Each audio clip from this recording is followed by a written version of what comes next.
आज हम बेटी युग के प्रश्नोत्तर डिस्कस कर लेते हैं। तो बेटी युग में सबसे पहले जो कविता मैंने एक्सप्लेन की है वो कविता क्लास वर्क में सुंदर अक्षरों में लिखनी है। जब हम कविता लिखते हैं तो उसको बार बार हमें पढ़ना भी है, और जो अगर कुछ शब्द समझ में नहीं आते हैं तो अंडरलाइन करके उसके मीनिंग्स वहाँ पर लिख लेने हैं।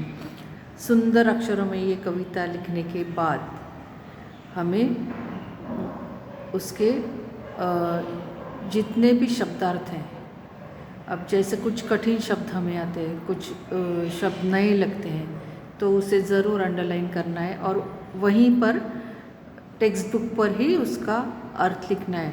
और जब तुम क्वेश्चन आंसर्स बाद में क्लास वर्क में लिखते हो उस वक्त तुम्हें वो शब्दार्थ अपने बुक में लिखने हैं।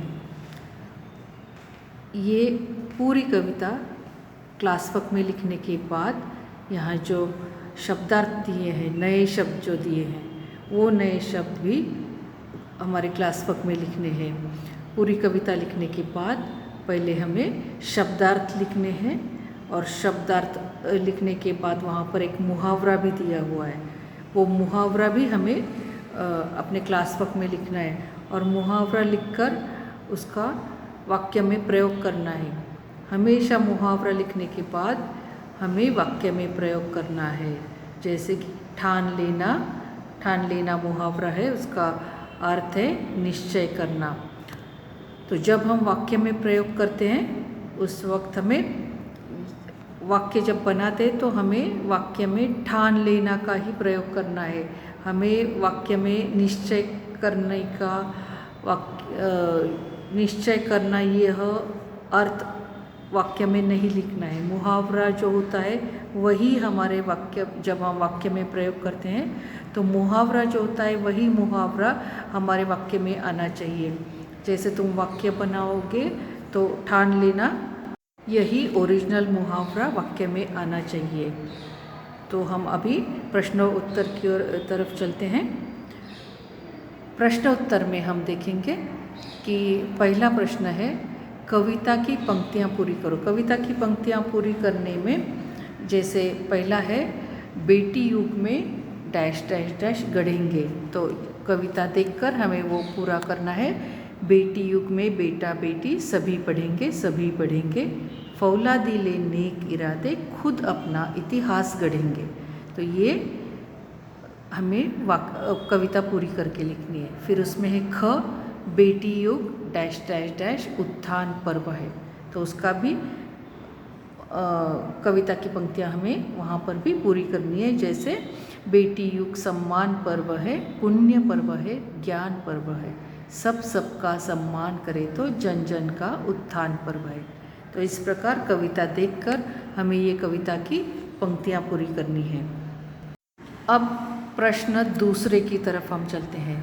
प्रश्न दूसरे में हमें दो विषयों पर जानकारी लिखनी है। एक तो है बेटी पर्व और दूसरा है शिक्षामय विश्व। तो पहले हम चलते हैं बेटी पर्व की तरफ। बेटी पर्व में हम क्या करेंगे? बेटी पर्व में हमें बेटियों के बारे में, ये जो पूरी कविता है ये बेटियों के बारे में दी हुई है। तो इस कविता के लिए हमें कविता की मदद से हमें इसके ऊपर जानकारी लिखनी है, या फिर हम अपने मन से भी बेटियों के ऊपर जानकारी लिख सकते हैं।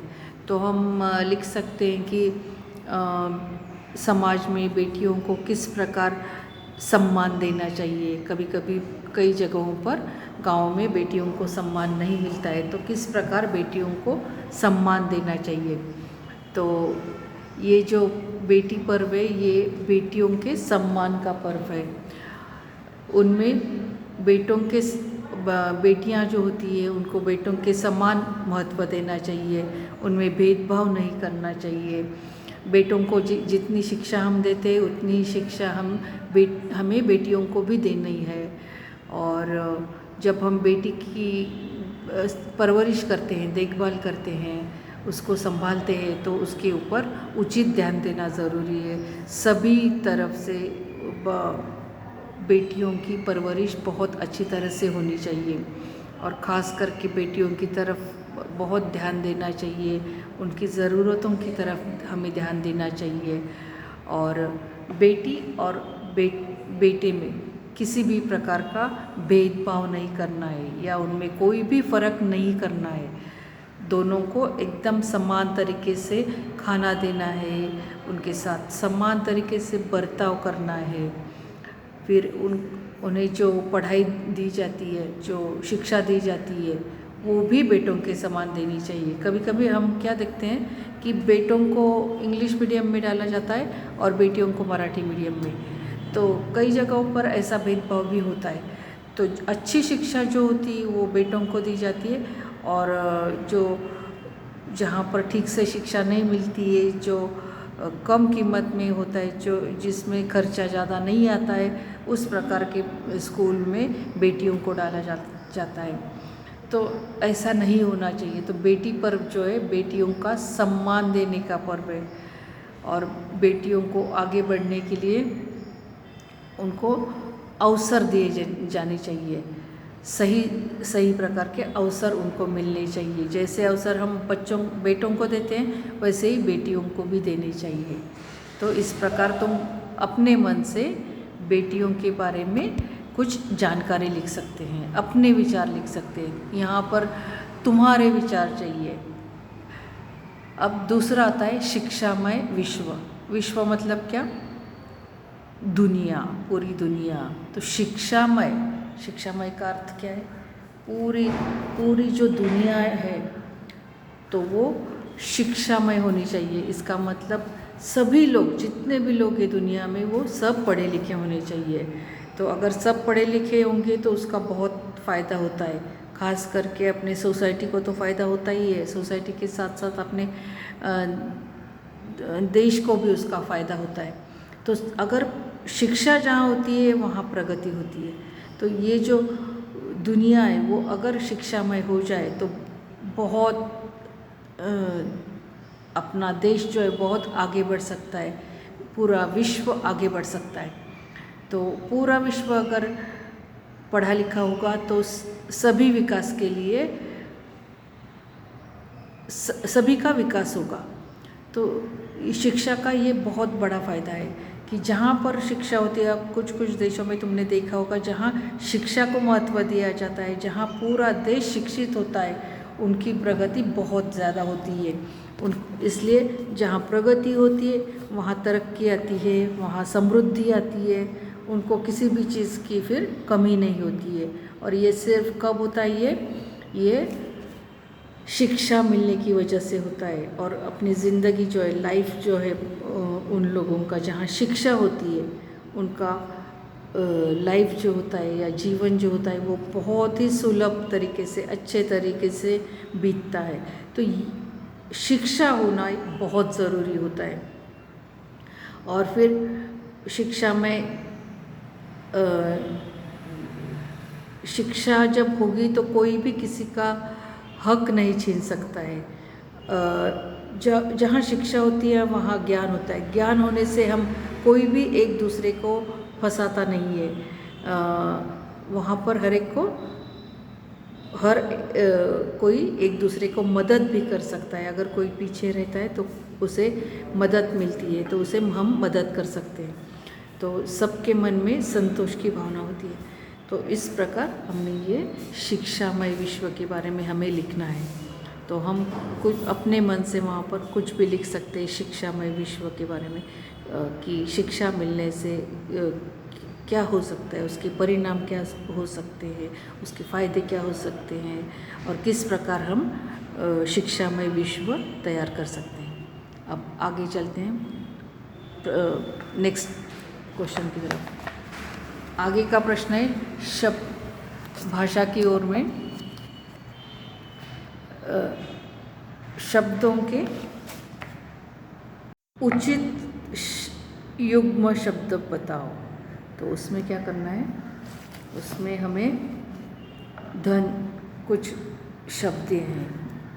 गांव, पहला है गांव, दूसरा है इधर उधर, तीसरा है घूमना फिरना, 4 धन दौलत, 5 जान पहचान, 6 कूड़ा कचरा, 7 फल फूल, 8 घर घर। अब पहला है, अथक परिश्रम से उसने डैश कमाई। क्या कमाया? गांव-गांव नहीं लिख सकते, इधर उधर नहीं लिख सकते, घूमना फिरना, जान पहचान, कूड़ा कचरा, फल फूल, घर घर नहीं।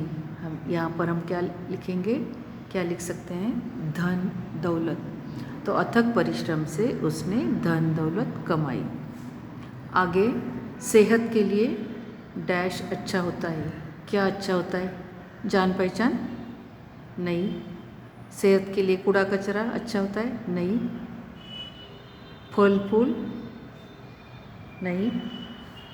फिर क्या अच्छा होता है? सेहत के लिए घूमना फिरना अच्छा होता है। फिर तीसरा है, दीपावली में डैश मिठाइयाँ बनती है। तो दीपावली में घर घर मिठाइयाँ बनती है। अंतर्जाल की सुविधा डैश डैश में उपलब्ध है। कहाँ कहाँ अंतर्जाल की सुविधा कहाँ कहाँ उपलब्ध है? गांव गांव में उपलब्ध है।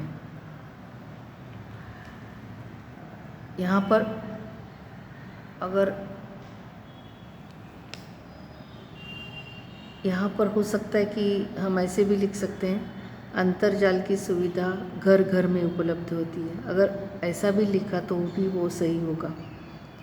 5वें इसमें चलते हैं, बाज़ार से बहुत सारे डैश खरीद कर लाए। तो बाज़ार से क्या खरीद कर लाए? बहुत सारे फल फूल खरीद कर लाए। तो यहाँ पर हमें लिखने हैं शब्द युग्म फल फूल। बच्चों ने मैदान पर पहला क्या इकट्ठा किया? बच्चों ने मैदान पर पहला कूड़ा कचरा इकट्ठा किया। अब चलते आगे, समारोह में सभी जान पहचान वालों को आमंत्रित किया। सातवां उत्तर है, समारोह में सभी जान पहचान वालों को आमंत्रित किया। 8 है, 8वां प्रश्न, बगीचे में आते ही सभी बच्चे इधर उधर दौड़ने लगे। तो बगीचे में आते ही सभी बच्चे इधर उधर दौड़ने लगे। तो ये हो गए शब्द उचित, जो उचित शब्द युग्म होते हैं वही हमें यहाँ पर लिखने हैं। अगर उसका अर्थ पूरा होता है तो ही हमें यहाँ पर लिखना है, सही ढूंढ कर लिखना है। जो जिसका अर्थ सही तरीके से वहाँ पर मैच होता है वही हमें लिखने हैं। तो पहला फिर से रिपीट करती हूँ, अथक परिश्रम से उसने धन दौलत कमाई। सेहत के लिए घूमना फिरना अच्छा होता है। दीपावली में घर घर मिठाइयाँ बनती है। अंतर्जाल की सुविधा गांव गांव में उपलब्ध है। बाज़ार से बहुत सारे फल फूल खरीद कर लाए। बच्चों ने मैदान पर फैला कूड़ा कचरा इकट्ठा किया। समारोह में सभी जान पहचान वालों को आमंत्रित किया। बगीचे में आते ही सभी बच्चे इधर उधर दौड़ने लगे। तो यहाँ पर हमारा व्याकरण पूरा होता है।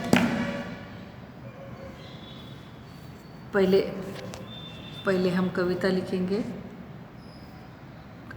कविता लिखने के बाद हम उसके शब्दार्थ लिखेंगे। शब्दार्थ लिखकर जो मुहावरा है वो लिखेंगे। ठान लेना मुहावरा है वो लिखेंगे। मुहावरा लिखकर उसका वाक्य में प्रयोग करेंगे। ये सब क्लास वर्क में करना है। कविता लिखने के बाद शब्द वाटिका या शब्दार्थ या नए शब्द, उसके बाद है कविता की ये जो प्रश्नोत्तर है वो कविता की पंक्तियाँ पूरी करो और जानकारी लिखो, ये 2 प्रश्न। उसके बाद है भाषा की ओर में लिखना है शब्द युग्म की जोड़ियाँ, उचित शब्द युग्म बताकर उसमें वाक्य में प्रयोग करना है, वो लिखना है। और जो शब्द युग्म लिखेंगे उसको अंडरलाइन करना है।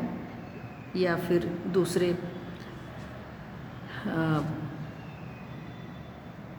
किसी रंग से हम वो लिखेंगे उत्तर। तो ये सब प्रश्नोत्तर और व्याकरण हम क्लास वर्क में लिखेंगे, और क्लास वर्क में लिखकर हमें ये पूरी कविता याद करनी है। पूरी कविता बहुत अच्छे से याद करनी है, क्योंकि ये कविता तुम्हें ओरल्स के लिए सेकेंड टर्म में जो ओरल होगा उसमें ये कविता होगी। तो ओरल्स के लिए अभी से ये कविता लर्न करके रखनी है। तो यहाँ पर हमारा ये पूरे बेटी युग जो कविता है वो पूरी हो गई। इसके पहले बेटी युग के पहले हमने देखा था अस्पताल। जैसे कि मैंने बताया तुम्हें, अस्पताल जो चित्र वाचन किया था हमने, अस्पताल चित्र के ऊपर से हमने जो वाक्य लिखे थे और जो निबंध लिखा था वो निबंध के बुक में लिखना है। तो हमारा पहला सेकेंड टर्म में हमारा पहला निबंध हो गया अस्पताल। होमवर्क बुक और कॉम्पोजिशन बुक एक एक बुक बनानी है और उसमें अस्पताल लिखना है। अस्पताल हमारा पहला निबंध है। और उसके बाद क्लास वर्क में हमें अस्पताल जो है वो हमें क्लास वर्क में भी लिखना है और कॉम्पोजिशन बुक में भी लिखना है। तो अस्पताल निबंध कॉम्पोजिशन बुक में लिखेंगे, और उसके बाद दूसरा है क्लास वर्क में पहले अस्पताल, इंडेक्स में भी अस्पताल लिखना है, और दूसरा है बेटी युग, वो भी हमें क्लास वर्क में लिखना है। तो ये 2 लेसन्स कंप्लीट करके क्लास वर्क तैयार रखनी है, और सुंदर अक्षरों में कविता लिखनी है।